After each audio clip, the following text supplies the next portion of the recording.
The late-century Arizona desert had a way of swallowing sound, leaving behind a silence so heavy it pressed against a man's ribs. That evening, the wind came hot and restless, carrying a red haze that blurred the distant buttes of Red Hollow. Sand scraped across the ground like a whispering warning. Overhead, vultures circled in lazy, ominous loops, their shadows drifting across the cracked earth. Colt Mercer rode through that dying daylight the way a man does when he knows the land better than he knows most people. Dustwell, the lonely little town he sometimes traded in, was far behind him, and the canyon where he kept his camp wasn't much farther. His horse, Ranger, moved at a steady trot, each hoof crunching the brittle crust of dry soil. Colt tugged the brim of his hat lower as another gust slammed into him. "Easy, boy," he muttered to Ranger, though the animal showed no fear. What worried Colt wasn't the wind, it was the feeling tugging at the back of his mind, an instinct he had learned never to ignore. Something was out there, something wrong. Out of the corner of his eye, a strange shape flickered in the sand. At first glance, it looked like a scrap of cloth, maybe an old saddlebag someone dropped. He would have ridden past it if the wind hadn't caught the fabric just right, lifting it slightly like fingers curling upward. Colt slowed Ranger to a stop. His eyes narrowed. That wasn't cloth. It was a sleeve. He swung off the horse before his boots fully hit the ground, moving fast but careful. The shape in the sand was small, half buried, the edges blurred by wind-blown dust. As he knelt, Colt brushed away the grit with the back of his hand. A face emerged. A woman. Her skin was sunburned, her cheeks streaked with dirt and dried blood. Her braids were tangled with thorns, her clothes torn and scorched. Colt's chest tightened. This wasn't just any woman. She wore the beaded patterns of the Sun Peak tribe. A lump formed in his throat. People from her tribe didn't collapse out here unless something terrible had happened. He pressed 2 fingers gently to her neck. A faint pulse flickered, fragile, trembling, barely holding on. Her breathing was shallow, each inhale sounding like it fought for space in failing lungs. She was alive, but only just. The sun beat down mercilessly on her still form. Colt unhooked his canteen, uncapped it, and tipped it carefully against her cracked lips. At first, nothing happened. Then her throat tightened, swallowing a single drop, then another. His sigh of relief felt almost too loud for the quiet around them. He lifted his bandana and shaded her face with his hand. "Stay with me," he whispered, not sure if she could hear him. "You're not dying out here. Not on my watch." He scanned the horizon. Red Hollow was empty. Too empty. No tracks. No dust trails. But the silence didn't comfort him. It only made him think of one thing. If she was Sun Peak tribe, then somewhere out there might be the Iron Tooth Riders, the brutal riders known for ambushing native camps. If they saw him helping her... Colt swallowed hard. It didn't matter. He was not the kind of man who rode away from someone dying, no matter the danger that might follow. Working quickly, he slid one arm beneath her back and the other under her legs. She was frighteningly light, like the desert had stripped everything from her but the will to survive. He lifted her onto Ranger's saddle, tying his gear tighter to make room. With careful ropes, he secured her so she wouldn't fall when the horse moved. Ranger stomped the ground anxiously, sensing the urgency. "I know, buddy," Colt murmured, gripping the reins. "We gotta move." With one last glance across the shimmering red dust horizon, Colt mounted behind her and nudged Ranger forward. The horse launched into a swift, determined stride. Wind ripped past Colt's face, carrying the taste of iron and sand, but he kept his grip steady around the unconscious woman. The desert stretched endless ahead of them, but Colt didn't look back. He had made his choice. And once a man like him chose to save a life, he saw it through, even if it meant riding straight into trouble that could change everything.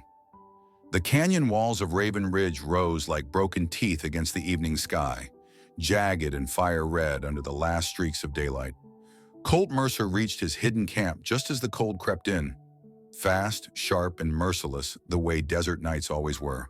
Ranger snorted, tossing dust from his coat, while the woman tied across the saddle barely stirred. Colt wasted no time.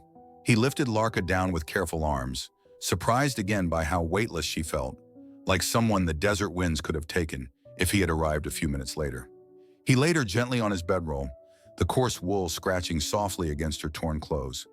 With practiced hands, he started a fire. Sparks leapt upward, the flames catching dry cedar until the camp filled with a warm, flickering glow. Colt poured water into his tin pot, letting it heat over the flames until it steamed. Then he knelt beside Larka. Up close, the severity of her injury stood out beneath the soot and blood. A deep cut on her forearm, dark bruises along her ribs, scratches from brush and thorns that told him she'd been running hard, running scared. Every mark whispered a different story, none of them good. He dipped a rag in the warm water, wrung it out, and began cleaning her wounds one by one. He worked slow, steady, never letting his touch linger longer than it should. Respect wasn't something Colt had to force. It lived in him the way trail dust lived in his boots. "This is gonna sting," he murmured, though she was far too unconscious to hear him. The grime lifted gradually, revealing skin mottled with exhaustion and pain. Colt reached for a small tin of salve he kept for Ranger's injuries and dabbed it lightly over the worst cuts. He watched her chest rise and fall, uneven, shallow, but alive. Alive was enough for now. The fire crackled beside him, throwing shifting shadows against the canyon walls. The warmth pushed back the cold, but it couldn't quiet the sounds drifting from the distant valley.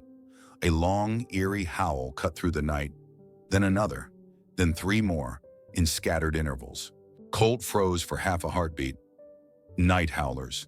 The wild coyotes that prowled this part of the desert were meaner, louder, and hungrier than any he'd known elsewhere. They traveled in packs, circling anything weak or wounded. Colt's hand went instinctively to the revolver strapped at his hip. He stood, scanning the darkness beyond the firelight. The wind shifted, carrying more howls. Closer this time. Ranger pawed the ground nervously, tossing his head toward the narrow pass that led up to the ridge. "I heard him," Colt whispered, giving the horse a calming pat. "Ain't nobody getting past me." He moved to the edge of the camp, rifle in hand, planting his boots firm on the sandstone. His eyes swept the shadows for any sign of movement. The night pressed heavy around him, full of secrets and shifting sounds. He didn't dare blink too long. He couldn't, not with her lying defenseless behind him. Responsibility settled in his chest like a stone, but not the kind that weighed him down. No, this was different. It was quieter, warmer, a feeling he hadn't carried for anyone in a long time. He glanced back at Larka. She lay beneath a thin blanket, face softened by the fire's glow.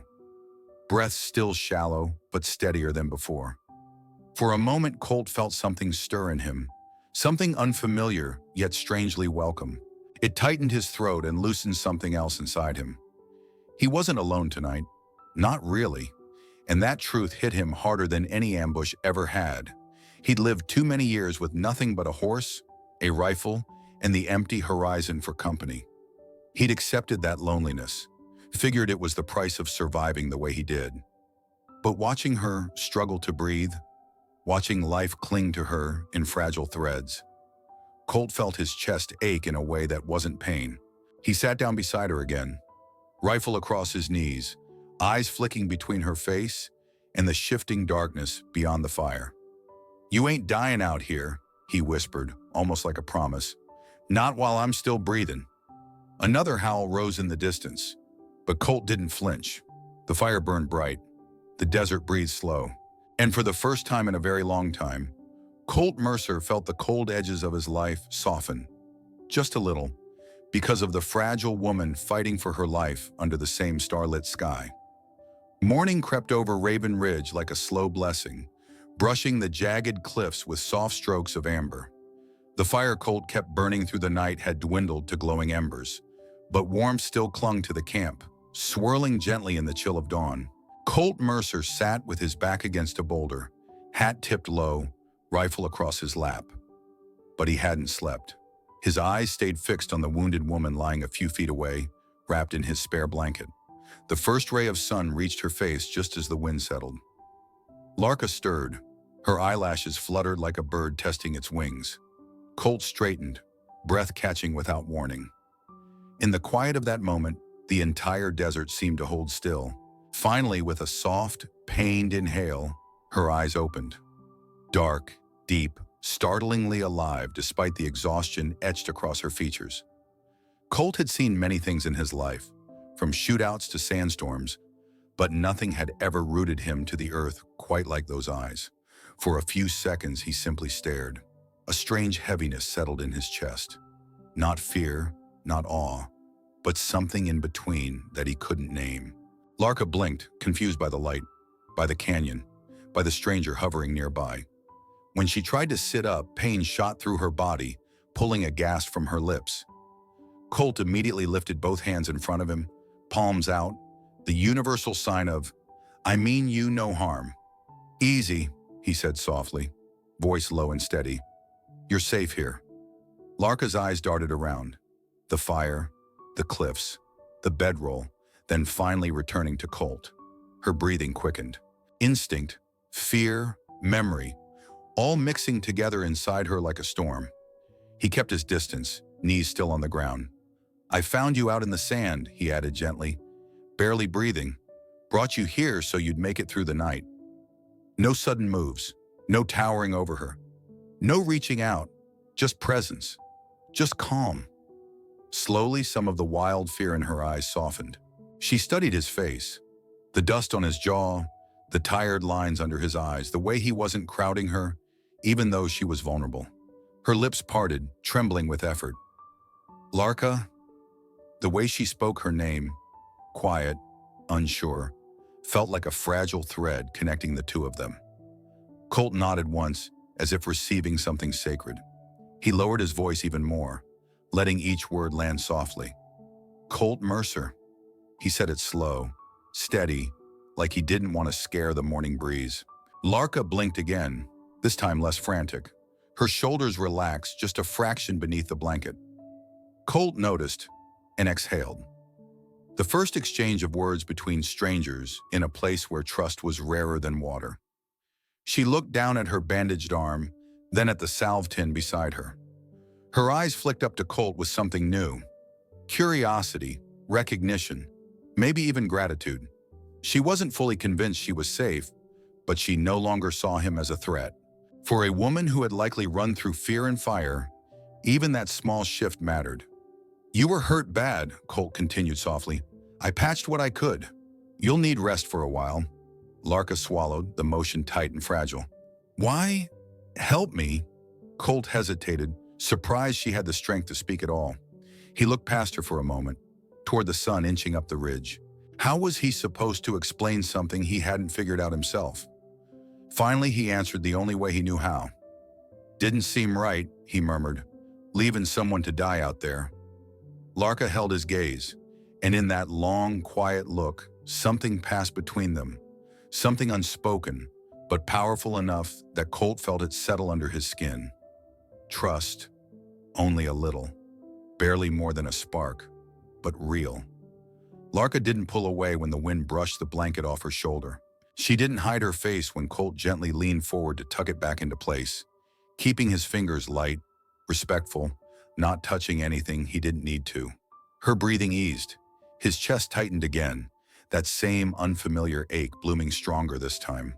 Cold desert nights had never bothered Colt. Loneliness didn't scare him, but the way this woman looked at him, tired, wounded, yet still holding on, did something dangerous inside him. He wasn't sure what the future held for either of them, but one truth settled deep in his bones. The sunrise had brought more than just light. It had changed the course of his life the moment Larka opened her eyes. The sun had lifted fully over Raven Ridge by the time Larka could sit up on her own. She leaned back against the warm rock face, blanket wrapped around her shoulders, breath still shallow but steadier now. Colt sat a few feet away, giving her space, poking at the fire with a charred stick. He didn't rush her, didn't press her, just waited. He could feel it coming, though. Some truths were too heavy to stay silent for long. Larka stared out toward the canyon, eyes dark with memories that didn't belong to the peace of morning. Her fingers twisted into the blanket as if she needed something solid to hold on to. Finally, she spoke. Her voice soft, but cracked around the edges, like someone trying to speak through smoke. "They came at sunrise," she whispered. Colt turned toward her. "Who did?" Her jaw tightened. "Iron Tooth Riders." The name alone felt like a blade sliding through the quiet air. Colt's eyes narrowed, the fire's glow hardening on his face. Larka continued, words spilling slowly, painfully. My tribe, the Sun Peak people. We were gathering for the spring ceremony. Children were playing. Women were preparing food. The men were returning with game. Her breath trembled as she paused. Then the thunder of hooves came down from the ridge. At first we thought it was travelers, maybe traders. She shook her head, eyes shining with anguish. But the riders came screaming, firing into the camp, grabbing whoever they could reach. Colt's gut twisted. He'd heard the stories. Iron-Tooth riders didn't just raid camps. They hunted people, sold them, broke families apart. They weren't just stealing horses or food, Larka said, voice hollowed by horror. They hunted us like animals. Her gaze hardened, pain giving way to a quiet fury. They knew exactly what they were doing. Colt clenched his jaw, imagining the chaos. Fire, dust, screams, blood on the earth. How'd you get away? Larka closed her eyes as if picturing each step again. I ran, through the trees, down the ravine. I slipped on the rocks and kept running. I hid in a narrow crack beneath the cliff until the sky turned dark. She lifted her injured arm slightly. One of them caught up to me. I fought him. I think I got lucky. He slipped and I escaped. Colt noticed her hands trembling. He kept his voice gentle. You did what you had to. She nodded, tears pooling but never falling. I followed the mountain trail, but the cold got worse. I crawled across snow patches, hid beneath fallen branches. I couldn't tell north from south anymore. I kept seeing faces of my family, but I couldn't turn back. Her voice thinned with exhaustion. I kept walking, and walking, until my legs stopped listening to me. The desert swallowed everything after that. Colt let the silence settle, heavy and respectful.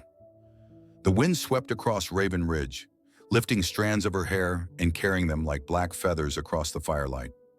He could feel anger rising inside him, slow, deep, simmering. Iron-Tooth riders weren't just another gang. They were poison on horseback. And now he understood exactly what Larka had been running from, and why she had nearly died alone in the sand. She turned her eyes to him again, searching, frightened, but hopeful. They will come back, she said. If they see my tracks, if they realize I escaped, they will follow. They don't let anyone go. Colt didn't flinch. He'd known the truth since the moment he found her half buried in the desert. Saving her didn't just mean patching wounds. It meant inviting danger straight to his campfire. They'll be looking for you, Colt admitted quietly. And if they find you with me... He didn't finish. He didn't have to. Larka swallowed hard. You don't have to stay involved. I can continue alone once I'm strong enough. Colt shook his head slowly, decisively, as if the thought itself insulted the very air around them. You're not going anywhere alone, he said, voice steady as a rifle barrel. And I ain't the kind of man who hands someone back to the wolves. Their eyes met, and for the first time since the attack, Larka's fear loosened its grip on her heart. Not gone, but gentled, as if Colt's certainty was something she could lean against. He wasn't her tribe. He wasn't her kin. But in that quiet moment on Raven Ridge, she understood something simple and powerful. Colt Mercer had stepped into her story, and he wasn't walking out. The morning stretched across Raven Ridge with a gentler warmth that seemed to soften the harsh lines of the canyon. Colt Mercer worked quietly near the fire, stirring a small pot of soup he'd thrown together from what little he carried. Beans, dried vegetables, and a bit of jerky cut thin. It wasn't the kind of meal a traveler bragged about, but it was hot, filling, and exactly what Larka needed. She sat nearby, wrapped in his blanket, her posture straighter than the day before, though still weakened from her ordeal. Her eyes followed Colt's movements, slow, deliberate, somehow both rugged and careful. Every now and then, she blinked as if trying to reconcile the hardened cowboy before her with the man who had stayed awake guarding her life. Colt ladled some soup into a tin cup and handed it to her. Careful, it's hot. Larka took it with both hands, inhaling the steam. Thank you, she whispered. They didn't speak for a while. Only the fire popped softly between them. Larka ate slowly, savoring every bite like someone who had forgotten the feeling of warmth filling the chest. Colt watched her from the corner of his eye, not wanting to pry, just making sure she didn't lose balance or drop the cup. When she finished, Colt moved beside her, carrying a small bundle of cloth strips he'd cut earlier. "We should change your bandages," he said softly, "if you're feeling up to it." Larka gave a faint nod. He unwrapped the old bandage with steady hands, always glancing at her face to make sure she wasn't in too much pain. She, in turn, watched him work. The concentration in his eyes, the respect in his touch. He didn't treat her like someone fragile. He treated her like someone valuable. Larka noticed something else too. Colt spoke little, but when he did, his voice had a warmth she hadn't heard in a long time. "You're healing," Colt murmured. "Slow, but you're healing." When he reached for the salve, their hands brushed, just barely, a soft, unplanned contact, but it jolted Colt like a spark off the fire. His breath hitched, so slight only he would notice, but the warmth from her skin traveled up his arm before he had a chance to stop it. He froze. Larka didn't pull away. She didn't look startled or offended. Instead, her dark eyes softened, watching him with a look that felt like acknowledgement, acceptance, a silent thank you that seemed to reach deeper than words could. Colt cleared his throat, forcing his focus back on her arm. "Sorry," he said, though he didn't know why he was apologizing, for touching her or for feeling something he hadn't expected. "You don't need to be sorry," Larka replied quietly. "You're helping me." He finished bandaging her arm, tying the last knot with careful precision. When he leaned back, Larka adjusted the blanket around her shoulders. "Your hands," she said softly. "They're strong, but gentle." Colt looked away, a faint surprised heat flushing beneath the stubble along his jaw. Compliments weren't something he ever expected, let alone from a woman who had every reason to distrust strangers. Trying to shift the focus, he picked up a handful of dirt and let it fall slowly through his fingers. "You ever listen to the wind?" he asked. Larka tilted her head. "Always." "Thought so?" Colt gave a small smile. "But not the way you do." She blinked, curious. Colt continued. "I've seen you close your eyes, like you're hearing something I can't." Larka nodded. She pressed her palm against the rock beside her. "The wind carries stories, footsteps, warnings." She pointed toward the canyon floor. "Someone who knows how to listen can tell if a rider is coming from far away, or if an animal passed through in the night." Colt leaned an elbow on his knee. "You read the land like a book." "You protect life like a shield," she countered. Their eyes met again, and this time neither looked away. It wasn't a confession. It wasn't even a spoken promise. But something shifted between them in that quiet morning air. Something delicate yet undeniable. The space they shared no longer felt like a coincidence born of danger. It felt like a path pulling two separate worlds closer. Neither dared name it. Neither dared break it. But both felt it rooting itself quietly, steadily, deeper than either had planned. The fire cracked softly beside them, and in that flickering glow, Colt, Mercer, and Larka were no longer strangers thrown together by fate. They were becoming something more, something neither of them fully understood yet, but neither wanted to lose. The sun dipped behind the red cliffs of Raven Ridge, leaving long shadows stretched like fingers across the canyon floor. The heat of day slipped away quickly, replaced by a cold, creeping wind that whispered through the rocks. Colt Mercer had been uneasy all afternoon, though he couldn't explain why, until he followed Ranger to the narrow path east of camp. That was when he saw it, a single horseshoe print in the hard-packed dirt. Not deep, but sharp, fresh. Colt crouched down, brushing his fingers over the mark. The edges were clean, no wind had softened them yet, and stamped into the center, unmistakable even in the fading light, was a jagged iron emblem shaped like a cracked tooth. His jaw locked. Iron Tooth Riders. They had tracked this far north. Colt straightened, scanning the horizon. Whoever left the print wasn't far, a few hours, maybe less. Instinct told him more were coming. Riders traveled in twos or threes, but the Iron Tooth gang preferred packs. Packs meant trouble. He returned to the camp quickly, his boots crunching over gravel. The fire Larka tended flickered unevenly, casting warm gold across her features as she sat bundled in the blanket. She looked stronger today, but the shadows under her eyes still spoke of exhaustion and grief. Colt didn't want to scare her, but he wouldn't lie either. "We got company coming," he said quietly. Larka's head snapped up. "You're sure?" He nodded once, slow and heavy. "Found a horseshoe mark east of here. Their mark." Her face drained of color. Even wrapped in the blanket, she shivered. Not from the cold this time, but from memories far worse. "They won't stop," she murmured. "If they are here, they're hunting." Colt stepped closer, keeping his voice steady. "And if they come, they'll find me standing between them and you." Before she could respond, a faint sound drifted through the canyon, the soft, distant thunder of hooves rolling like a heartbeat across the land. Larka stiffened instantly. Colt reacted fast, snatching his rifle from beside the fire and positioning himself between her and the direction of the sound. "Stay low," he whispered. She obeyed, though her breath trembled in her chest.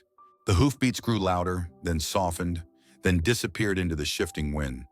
Whoever it was, they weren't close enough to see the camp, but close enough to send fear crawling up the spine. Larka hugged the blanket tighter. "Every time I hear them," her voice cracked, "it feels like that morning all over again." Colt turned to her fully, not just as protector, but as something else he hadn't named yet. "Hey," he murmured, crouching down so he could meet her eyes. "While you're here, no one touches you. Not one of them. Not ever." Her eyes widened, shining with something raw. Fear, gratitude, disbelief. "You would risk your life for me?" she whispered. Colt didn't answer right away. Not because he doubted, but because the truth sat heavy in his chest, deeper than he expected. He lifted his gaze toward the dark horizon, letting the wind slap cold against his face. "I reckon I already am," he said finally. Larka's breath caught. She stared at him as if she was seeing something she hadn't realized until now. The quiet strength in his jaw, the certainty in his posture, the unwavering loyalty of a man who had spent too long fighting for nothing except survival. A different kind of silence settled between them. Not the fearful kind, but the charged kind. Colt returned to standing guard, rifle in hand, but Larka didn't take her eyes off him, and Colt felt her gaze like a warm touch on his back. He had spent years building walls around his life, walls stronger than the canyon itself. Yet this woman, wounded and barely standing, had slipped past them without even trying. He tried focusing on the horizon, listening for more hoofbeats, but his heart wouldn't steady. He knew why. He could lie to himself about duty, about doing what was right, about protecting someone in need. But it was more than that now. Much more. Larka shifted closer, still wrapped in the blanket. She didn't touch him, didn't say his name, but her presence alone sparked something fierce and undeniable inside him. This wasn't responsibility anymore. This was feeling, real, raw, and dangerous. Colt gripped his rifle tighter, staring into the dark as if daring the Iron Tooth Riders to try anything tonight. If they came, they would learn one thing. Colt Mercer wasn't just protecting a wounded stranger. He was protecting someone his heart had already chosen, long before he had the courage to admit it. The evening sky bled into shades of bruised purple as Colt Mercer finished packing the last of their supplies. The air hung heavy with tension. Even the wind seemed to hold its breath, whispering low between the canyon walls of Raven Ridge. For hours, Colt had felt something pacing the edge of his instincts. The uneasy prickle that came before trouble. Trouble arrived faster than he expected. A sudden echo of hoofbeats thundered up the narrow trail behind them. Not distant like the night before. Close. Too close. Colt's head snapped up. 3 riders burst into view, their silhouettes cutting sharp against the dimming sky. The emblem of a cracked iron tooth gleamed on their saddles. Iron Tooth Riders. They had found the camp. "Down!" Colt hissed. He grabbed Larka's arm and pulled her toward the narrow fissure between 2 boulders. A slit of a hiding place barely wide enough for both of them. Larka stumbled but followed, breath catching in her throat as Colt shoved her behind a jagged outcrop. The first bullet hit the rock above them with a vicious crack. Dust rained down. The horses screamed. Shouts echoed.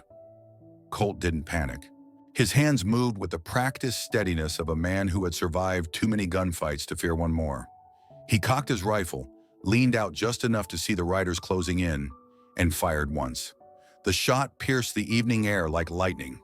One of the riders jerked backward and toppled from his horse, hitting the ground hard. The other two swerved, horses kicking up clouds of dust as they circled for better position. Larka pressed herself against the stone, trembling, eyes wide as she watched Colt drop into a crouch, reload, and fire again. The canyon erupted into chaos, gunshots echoing off the walls, hooves striking stone, dust swirling like a battlefield fog. Colt moved with a cold precision Larka had never seen. Each shot was calm, intentional, almost too steady for a moment, so desperate. The second rider's horse spooked, rearing violently at Colt's next bullet. The rider lost his grip and fell, scrambling into the shadows with a curse before disappearing down a side path. The last rider hesitated, glaring toward Colt with fury carved into his silhouette. He raised his gun, but Colt was faster. His bullet struck the rock by the rider's feet, sending shards spraying. The man cursed, yanked his reins, and retreated the way he'd come, vanishing into the twilight. Silence struck almost as hard as the gunfire. Only the lingering dust and the fading hoofbeats remained. Colt stayed still for a moment, making sure they were truly gone. Then he exhaled, long and slow, the tension slowly slipping from his shoulders. Larka stepped out from behind the rock, still shaken. She stared at him as if seeing a different man than the one who had carried her out of the desert. The calm cowboy with gentle hands now replaced by a warrior forged from grit and danger. "You," her voice trembled, "you fight like someone who's seen too much," Colt finished quietly, sliding his rifle back into its holster. "And who'd rather not see any more." Larka swallowed hard. She looked at the fallen rider sprawled in the dust, then back at Colt. "You saved us." Colt shook his head slightly. "No, I stopped what I had to. That's different." But she knew the truth he didn't want to say aloud. He hadn't been fighting for survival. He had been fighting for her. Before she could speak again, Colt scanned the camp, eyes narrowing. "We can't stay here. Not after this. Those riders will bring more with them, and they'll know this spot now." Larka tightened the blanket around her shoulders. "Where will we go?" Colt pointed toward the jagged peaks deeper in the mountains, a wilderness harsher, colder, but safer from pursuit. "There are places up there folks don't go. Hard trails, narrow passes. We'll have cover." "We," Larka echoed. Colt met her gaze, steady and unshaken. "You think I'm leaving you behind after all this?" A breath escaped her, half relief, half something warmer. Colt kicked dirt over the fire, scattering sparks into the dark. "Pack what you can carry. We move now." The night wrapped around them like a warning as they abandoned the camp. The desert felt different, not just dangerous but personal, as if the Iron Tooth Riders had left a mark on the land itself. But Colt walked ahead with purpose. Larka close behind, their shadows merging against the stone. For the first time since her tribe fell, Larka felt a flicker of safety. Not because the danger was gone, but because Colt was beside her. And for the first time in years, Colt felt he wasn't riding into the mountains alone.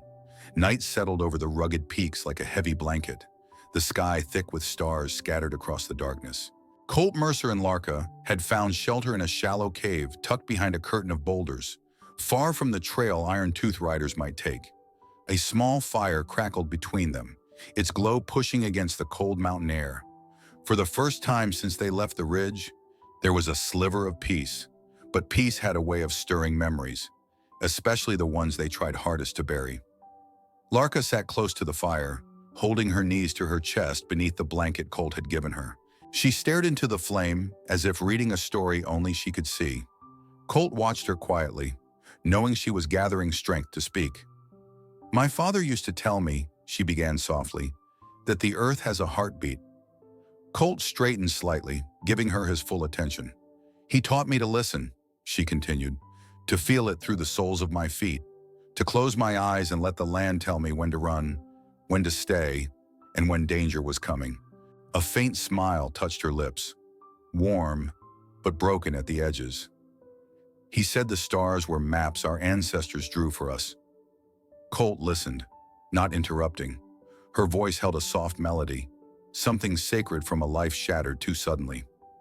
Larka looked upward toward the glowing sky. He showed me how to find the North Star, how to read the shape of the hills, how to track a deer by the way its hooves press the soil. Her smile faded, replaced by a trembling breath. He taught me everything, except how to keep living when he was gone. Her voice cracked. She covered her mouth as if to catch the grief spilling out, but tears escaped anyway, carving quiet paths down her cheeks. Colt's chest tightened. Larka shook her head, wiping her tears. I heard him calling my name when the riders came. I tried to reach him, but the smoke, the screams. I didn't see him fall, but I knew. She pressed a hand against her heart. I felt the land go silent, like the earth itself was mourning with me. Colt swallowed hard. He wasn't good with comforting word, and never had been.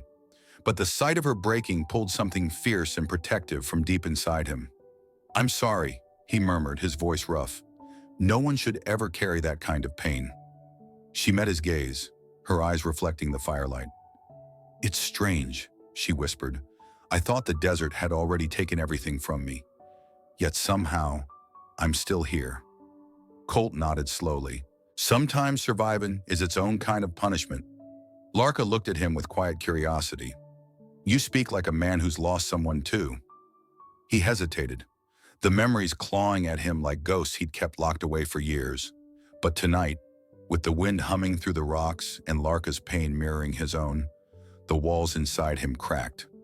There was someone, he admitted softly, a long time ago. Larka waited, patient and gentle. Colt stared into the fire. Her name was Marin. We were planning a life together. Simple, quiet. Thought we'd build a small ranch somewhere out by Dustwell. His hands tightened around his knees. But the Dustjaw gang came through one night, looking for trouble. They burned half the town and left anyone who stood in their way dead. Larka inhaled sharply. Marin, Colt nodded, jaw tight. I found her after the smoke cleared. After that, I couldn't stay in town. Couldn't stand the empty rooms, the faces that reminded me of what I'd lost. He let out a long, aching breath. So I left, took to the trails. Figured loneliness was easier than losing somebody again. For a long moment, neither spoke. Two lives, two griefs, two hearts carved by loss. The fire crackled softly, its warmth brushing their faces. When Larka finally reached out, it wasn't to take his hand, just to rest her fingertips gently against the back of his. It was the smallest touch, yet it felt like a bridge across two broken worlds. Colt didn't pull away. Larka's voice was barely a whisper. You saved me, Colt, not just my life. He looked at her then, really looked, and something new flickered in his chest. Not sharp like fear or heavy like sorrow, but warm, alive, dangerous in the way hope always was. You're not alone, she added softly. And Colt realized with a kind of quiet shock that he wasn't. Not anymore. Under the starlit sky, between flickers of firelight and the echoes of everything they had lost, something unspoken took root, deep and undeniable. They were no longer just a cowboy and a survivor. They were two hearts slowly, inevitably, finding their way back to life. Night clung to the mountains like a second skin as Colt Mercer and Larka reached the narrow throat of Blackstone Pass, a place where the cliffs rose so high the stars looked like trapped sparks between the stone walls. The wind cut through the ravine in cold, sharp bursts, carrying the smell of dust and something darker. Hoofbeats, not one, not three, dozens. Colt moved to the edge of the rocks and peered down the winding trail. Torches flickered in the dark, weaving like fire snakes through the canyon. A swarm of riders crawled toward them, at least 15, maybe more, the cracked tooth insignia shining on their saddles. Iron-tooth riders were back, and they weren't hunting.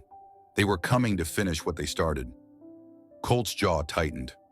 This ends tonight, he muttered. Larka stepped beside him, her breath trembling, but her eyes steady. She had known fear too long to let it command her anymore. Now only resolve remained. They know I escaped, she whispered. They won't leave until they take me, or kill us both. Colt shook his head firmly.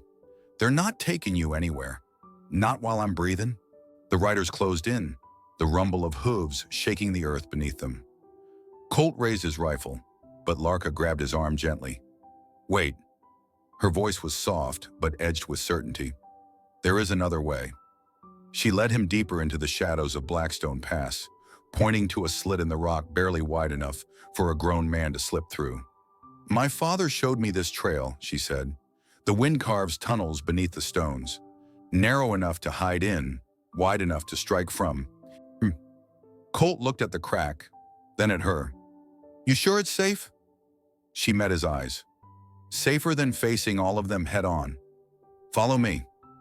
Inside the hidden passage, the air grew colder, and the sound of the riders echoed strangely, bouncing, splitting, twisting as it traveled. Larka placed Colt's hand against the stone. Listen, she whispered. The mountain amplified every sound, every hoofbeat, every shout, making it impossible for the riders to tell where their own men were positioned. We use the echoes, Larka explained. Split them, confuse them, draw them into smaller groups. Colt's eyes glimmered in the dim light. You're something else, darling. She didn't blush, but the corners of her lips softened. They moved swiftly. Larka used loose stones and broken branches to rig simple traps along narrow choke points. Nothing fancy, but enough to unseat a horse or slow a rider. Colt positioned himself at a bend where the echoes amplified his rifle shots, each one sounding like three. The ambush began when the first group of riders entered the pass. Colt fired once, the crack exploding through the canyon like thunder. Two horses panicked, crashing into the rocks. Shouts erupted. Another rider charged forward, straight into one of Larka's traps. His horse stumbled, sending him tumbling down the slope. Two down, Colt growled between breaths, but the riders kept coming. Larka crouched behind a rock, guiding Colt with whispers. Left. Higher. 3 more on the ridge. Her calm focus under fire amazed him. Then the leader appeared, a towering man with a jagged scar crossing his face, mounted on a black horse that snorted steam like a furnace. His cracked tooth emblem gleamed brighter than the others. The one who led the attack on my tribe, Larka whispered, her voice tight with memory and hate. The leader raised his gun, aiming directly at Larka's hiding place. Colt didn't think, didn't hesitate. He stepped out of cover, drawing fire toward himself. Bullets slammed into the rocks around him. Colt fired back, hitting one of the leader's lieutenants and sending the man sprawling. The leader roared and charged. Larka darted from her hiding spot, scooping up a fallen rider's knife. She circled behind the leader, silent as a shadow. When he raised his gun at Colt again, she struck, slicing through the strap holding his rifle, forcing him off balance. Colt seized the moment. He fired one clean shot. The leader toppled from his horse, crashing into the dust with a thud that echoed through the ravine. The remaining riders froze, stunned, then turned their horses and fled into the darkness, scattering like frightened wolves. Silence fell, a deep, exhausted silence. Colt lowered his rifle, chest heaving. Larka stood a few feet away, gripping the knife, breath trembling but eyes blazing with fierce relief. It's over, she whispered. Colt stepped toward her. Because of you. She shook her head. Because of us. The first light of morning crept slowly across Blackstone Pass, brushing the scorched rocks with a gentle gold that felt almost out of place after the violence of the night before. But for the first time in what felt like a lifetime, the harsh wind carried something other than fear. It carried peace. Larka stood at the edge of the cliff, watching sunlight spill into the valley below. Her posture was still and steady. No trembling, no glancing over her shoulder, no shadows haunting the corner of her eyes. The fear that once gripped her had loosened. She had survived, she had fought, she had reclaimed herself. Behind her, Colt Mercer finished packing their supplies onto Ranger's saddle. His shoulders, usually hunched with the weight of solitude, were different now, relaxed somehow, no longer dragged down by the years of loneliness he carried through the desert. Larka turned toward him. You're quieter than usual, she said softly. Colt gave a small smile. Just thinking. About what? He hesitated, then stepped closer. the morning wind tugging gently at his coat. How everything's different now. How I'm different. Larka studied him with those dark, steady eyes. Eyes that had once opened beneath the harsh desert sun and changed the course of his life without saying a word. "You're free now," she whispered. "Free from your ghosts." Colt nodded. "Maybe so, but I reckon I'm not walking this world alone anymore." Her breath caught, but it wasn't fear. It was something warm and alive. They rode through the valley until the land turned softer, greener. The remnants of the Sun Peak tribe lived in a sheltered basin, hidden from most trails, guarded by cliffs and memory. A few elders and families remained, rebuilding their lives after the attack. When Colt and Larka approached, bows lifted, wary eyes watching from behind rocks and trees. But when they recognized Larka alive, standing tall, no longer hunted, the tension broke like a sudden downpour. A shout rose, then another. Hands reached for her. Tears ran freely. She was embraced as though she had returned from the dead, which in many ways she had. And standing behind her, dusty and scarred but steady as ever, was Colt Mercer. They did not treat him as an outsider, not when he had brought her home, not when she looked back at him with eyes full of something undeniable. He wasn't a rescuer anymore. He was part of her story. Colt lowered his hat respectfully as elders approached, welcoming him with grateful nods and ancient words he didn't understand. But he felt their meaning all the same. When the embraces quieted, Larka walked back to him. She placed her hand gently over his chest, right where his heartbeat moved beneath the worn fabric of his shirt. "This," she whispered, "has become my new home." Colt swallowed hard. Her touch was soft, but it struck deeper than any bullet he had taken. "You sure?" he asked. "Your people need you. Your land needs you. And you," she said, voice steady, "are part of both now." The truth of it settled over him. Simple, solid, undeniable. He had wandered half his life looking for a place where the world felt right again. Turns out it wasn't a town or a ranch or a cabin waiting somewhere out there. It was her. As the day leaned toward afternoon, Colt and Larka climbed a small ridge overlooking the valley. Below them, families tended fires. Children ran between the pines and smoke curled lazily into a sky that finally felt safe. Larka slipped her arm through Colt's. He didn't pull away. The horizon glowed with shades of copper and red, the wild, untamed colors of the West. Wind swept across the ridge, cool and comforting, carrying the promise of something new. A life rebuilt, a future rising, a legend just beginning to breathe. Colt Mercer exhaled slowly. Larka leaned against him, steady and warm. Together they looked toward the red horizon, two souls scarred by loss, bound now by a story the West would whisper for years to come. A new dawn had risen, and it belonged to them.